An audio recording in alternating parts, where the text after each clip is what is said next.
برای تامین نمودن امنیت تاجران و مال و اشیای آنها از حادثه‌های سوختار از روی دستورالعمل درباره رعایت قاعده‌های بی‌خطری از سوختار برای نگاه داشتن آب، انشاءات و گوشه‌های مخصوص بی‌خطری از سوختار در بازارها باید موجود باشند.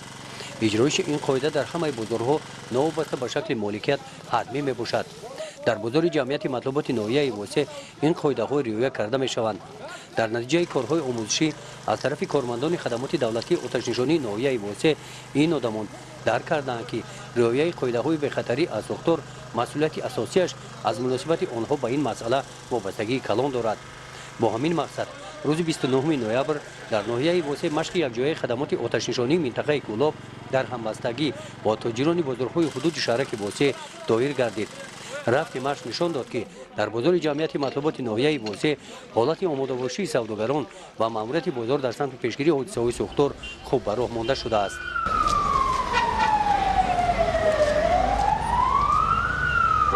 بعد خبردار شدن قسم آتش نشانی که سری وقت به جای حادثه باید حاضر می‌شدند، ماشین سوختار خاموشکنی به جای مشق کمی دیرتر آمده رسید. سبب‌های این را طوری که ما از حرکت ماشین سوختار خاموشکنی مشاهده نمودیم، بی‌مسئولیتی رانندگان واسطه‌های نقلیات در راه دیدیم. آنها با ماشین سوختار خاموشکنی برای حرکت آزادانه راه را خالی نکردند. با وجود مشکل‌ها، گروه فوری قسم آتش نشانی به جای مشق رسیده آمدند. موافق نقشه مشق آنها توانستند وظیفه نزدشون گذاشته شده را با موفقیت اجرا نمایند. همین مشق در مرکز تجارتی ناحیه وازی هم انجام داده شد.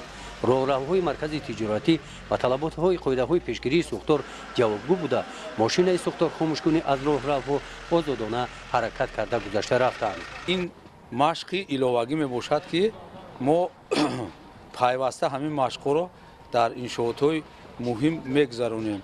مقصد گذراندن از این مشق از اون عبارت است که پلان برداشتن ملکه دانش هیئت شخصی و کارمندان بازار این چنین در حالت آزاد نگاه داشتن راهروها که در حالت سوختار برای بمانع حرکت کردن اتومبیل آتش نشانی میباشد.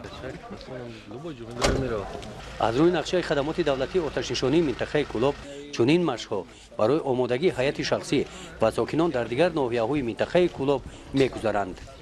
گزارش خواجه نظریف خدای نظر ظهورов از ناحیه واسه برای برنامه اطلاعاتی نوید.